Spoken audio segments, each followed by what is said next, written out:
When reflecting on the films of Bak Chan-wook, known worldwide for Old Boy, Thirst, and Stoker to name a few, it would be easy to assume his films all follow the same grim, violent path. He himself came to this conclusion and decided to try his hand at making a comedy that he could watch with his family. The resulting film is an interesting genre experiment indeed, leading us to ask the question, should you see I'm a Cyborg, but that's okay?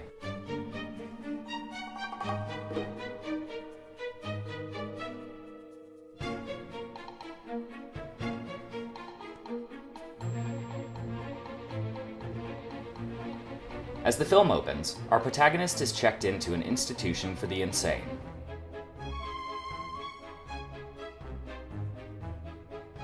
She believes herself to be a cyborg, and not just any cyborg, but one with a distinct and possibly dangerous mission. Will she find the help she needs mentally, emotionally? Is she legitimately unhinged, or is something darker, more surreal going on?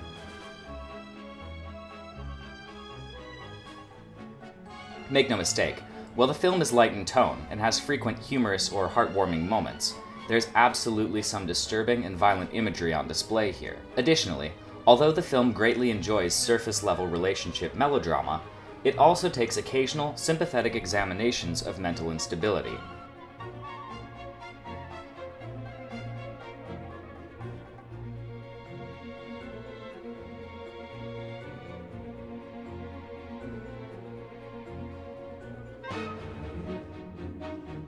It is rare that any form of entertainment can mix light romance with tragic characters, and still come off as overwhelmingly playful and charming, something this film does effortlessly.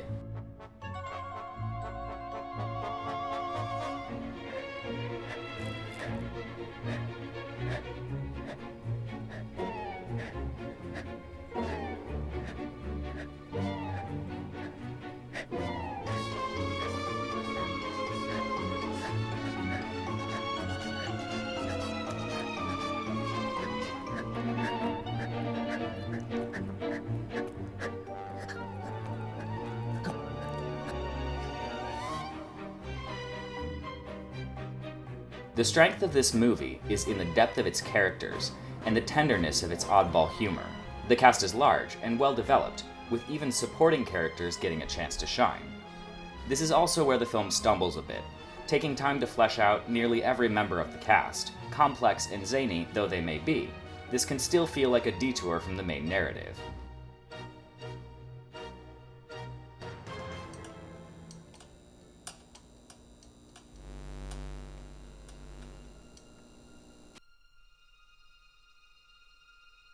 In addition, occasional flashback sequences add to the already slightly uneven edit.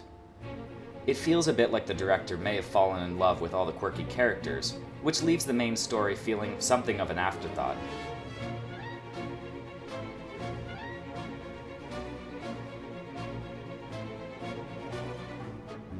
The solid acting in general goes a long way towards alleviating these plot deviations, keeping things entertaining and surprising throughout.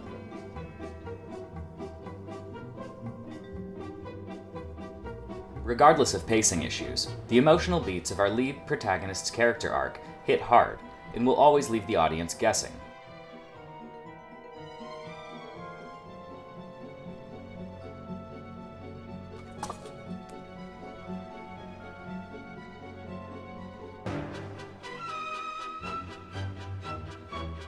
The humor may not be everyone's cup of tea, and the language barrier may obfuscate some of the jokes, but a lot of it makes the transition, and will elicit an occasional chuckle at least.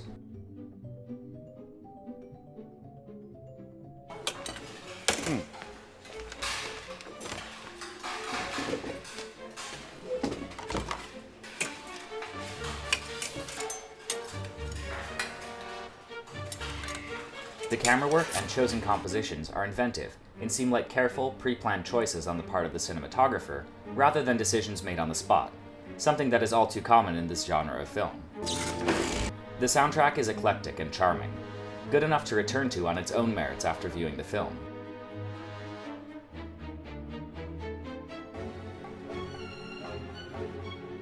The VFX in the movie are a solid mix of practical versus digital, and, with the exception of one sequence, it all holds up pretty well.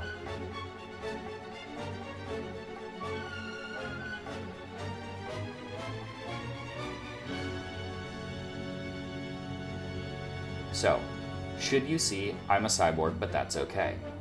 If an occasionally silly, slightly disturbing, visually arresting, dark, romantic comedy sounds like your cup of tea, then this film is a solid bet for your next movie night. If your attention span is slim, or you have a strong aversion to quirk, light violence, light gore, or mildly disorienting surreal imagery, then this isn't the romantic comedy you're looking for. By way of second opinions, Rotten Tomatoes has I'm a Cyborg but That's Okay pegged at 91% out of 100, and IMDb gives it 7.1 stars out of 10.